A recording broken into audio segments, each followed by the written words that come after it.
20 Oktober 2014 menjadi salah satu hari yang bersejarah bagi bangsa Indonesia. Ratusan ribu warga Jakarta dan dari luar Jakarta memenuhi jalan-jalan protokol di ibu kota untuk menyambut pasangan Presiden Joko Widodo dan Wakil Presiden Yusuf Kala.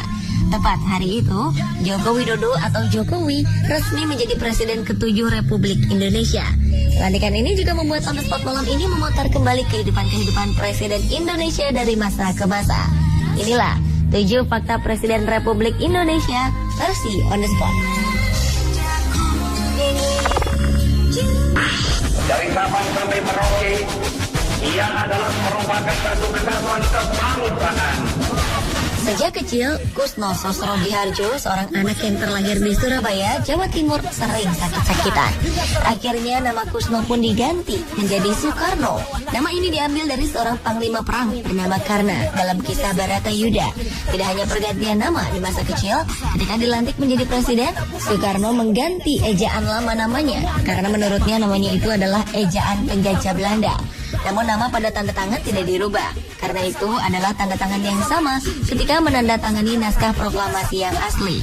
Tentang nama, Soekarno yang juga populer di luar negeri tiba-tiba mendapat tambahan nama Ahmad Soekarno yang akhirnya menjadi nama salah satu jalan di Mesir.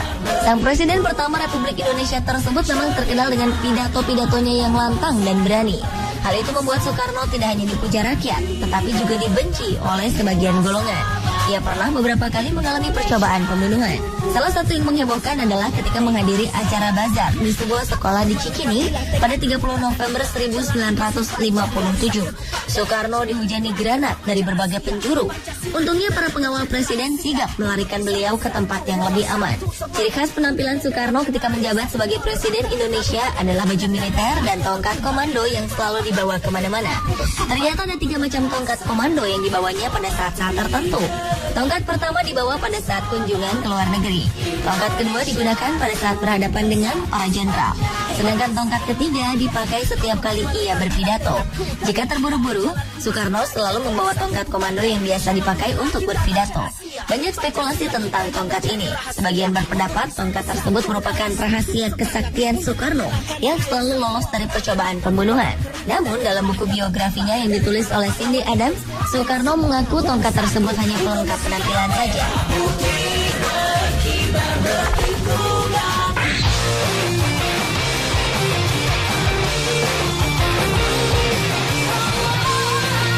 The Smiling General. Julukan ini diberikan para pemimpin dunia kepada Soeharto yang berkuasa di Indonesia selama 32 tahun.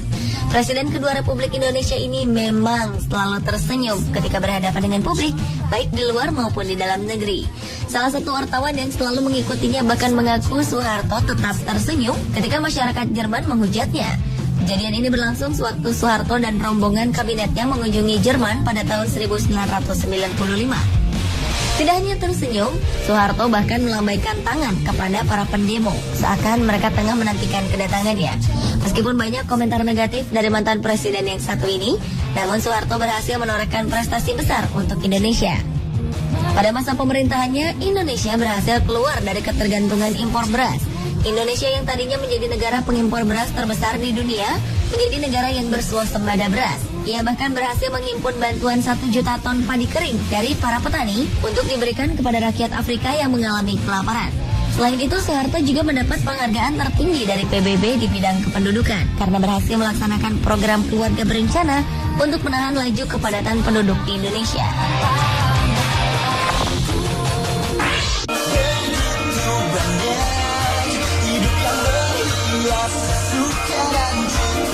Baharudin Yusuf Habibie merupakan presiden ketiga Republik Indonesia menggantikan Soeharto.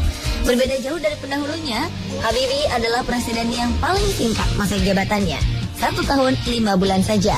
Krisis moneter dan pergolakan politik pada tahun 1998 hingga 1999 menimbulkan perpecahan di seluruh Nusantara. Untuk meredam kekacauan tersebut, Habibie mengeluarkan Undang-Undang Otonomi Daerah yang memberikan kesempatan bagi daerah-daerah di luar Jakarta untuk berkembang. Pada masa pemerintahannya, Habibie sering kehilangan kesabaran dan cenderung bertindak cepat. Para menteri pada masa itu mengaku merasakan semangat berdemokrasi jika Habibie memimpin sidang kabinet.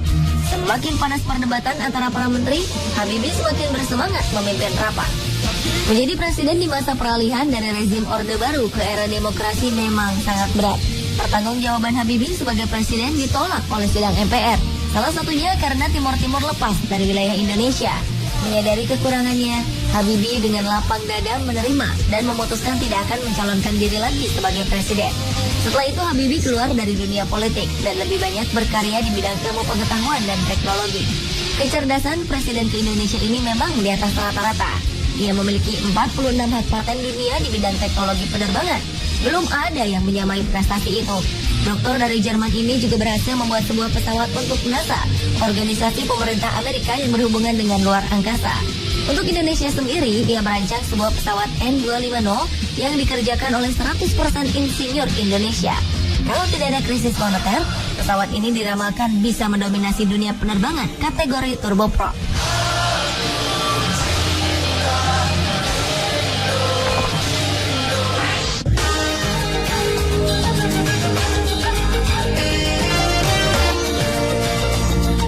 Setelah masa jabatan Habibie selesai, kursi presiden jatuh kepada Kiai Haji Abdurrahman Wahid atau yang akrab dipanggil Gus Dur.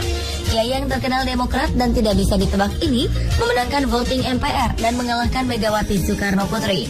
Pada masa pemerintahannya, Gus Dur sangat kontroversial. Salah satu keputusan yang mengejutkan semua pihak adalah diberlakukannya Imlek sebagai hari libur opsional. Almarhum juga mencabut larangan penulisan huruf Tionghoa yang selama ini dikekang oleh rezim Orde Baru. Gus Dur berpendapat bahwa sejarah masyarakat Indonesia juga dipengaruhi oleh kaum Tionghoa. Bahkan ia mengaku memiliki darah Tionghoa dari garis keturunan ayahnya. Sebelum menjadi presiden, Gus Dur telah berkelana ke beberapa negara untuk menuntut ilmu, seperti Mesir, Irak, Jerman, dan Perancis. Namun bekal yang didapatnya dari luar negeri itu tidak serta-merta menjamin kesejahteraannya di Indonesia. Pulang dari negeri orang, Gus Dur yang hanya bekerja sebagai jurnalis dan pembicara dari kampus ke kampus tidak mampu mencukupi kebutuhan keluarganya. Bersama istri dan anak-anaknya, Gus Dur mencari uang tambahan dengan menjual kacang dan mengantarkan es. Meskipun seorang kiai, di keluarga Gus Dur mengajarkan kehidupan yang liberal dan tidak membeda-bedakan gender. Tugas rumah tangga dibagi rata. Tidak ada perbedaan antara laki-laki dan perempuan. Menurut pengakuan anaknya, Alisa, ayahnya ini mendapat tugas mencuci pakaian di rumah.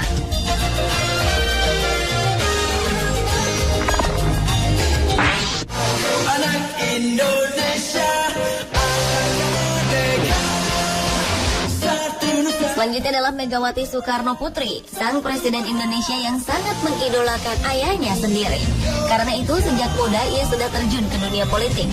Untuk melatih kehidupan sosial politiknya, Megawati bergabung dalam Gerakan Mahasiswa Nasional Indonesia atau GMNI. Gerakan ini merupakan gerakan mahasiswa beraliran Marhainisme atau memperjuangkan hak-hak orang yang tertindas. Disinilah dia bertemu dengan sang suami, almarhum Taufik Kemas. Setelah itu mereka pun bergabung dalam Partai Demokrasi Indonesia atau PDI. Melewati perjuangan politik yang cukup panjang, akhirnya Megawati terpilih menjadi presiden wanita pertama di Indonesia, menggantikan Kiai Haji Abdurrahman Wahid.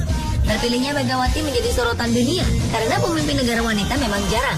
Bahkan Amerika Serikat yang mengklaim negara liberal dan demokratis pun belum memiliki presiden perempuan. Banyak yang mengira ketika Megawati menjadi presiden, ia akan menuntut balas tindakan rezim Soeharto kepada Bung Karno dan keluarganya. Ternyata Megawati masih menghargai hukum di Indonesia. Ia tidak pernah ikut campur dalam penyelesaian kasus rezim Soeharto dan memaafkan penindasan yang pernah dilakukan terhadap keluarganya.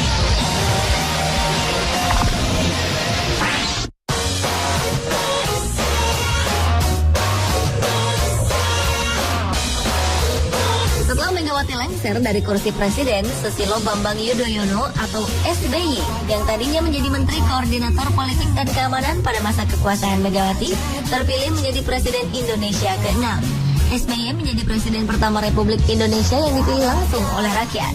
SBY menyadari bahwa di masa pemerintahannya media sosial sangat berpotensi dalam komunikasi politik. Ia pun membuka beberapa akun sebagai sarana berkomunikasi dengan rakyat. Tidak hanya melaporkan kebijakan-kebijakannya, SBY juga mencurahkan isi hatinya pada akun media sosial tersebut. Tidak banyak yang mengetahui bahwa SBY pernah merasa terpuruk di masa kecilnya karena perceraian kedua orang tuanya. Namun SBY menjadikan peristiwa ini menjadi peringatan agar bisa lebih maju lagi demi membahagiakan ibu yang membesarkannya. Dengan kecerdasan yang ia miliki, SBY menjadi salah satu anggota militer yang berintelektual tinggi.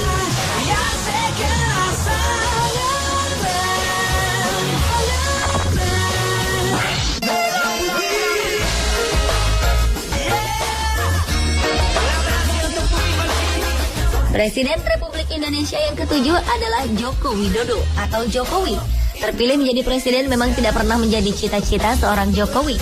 Dengan kecerdasan yang ia miliki, Jokowi berusaha menyelesaikan pendidikannya hingga mendapatkan gelar sarjana dari Fakultas Kehutanan Universitas Gadjah Mada. Proses menyelesaikan pendidikan ini juga tidak gampang dilalui. Beberapa kali Jokowi mengalami kendala keuangan.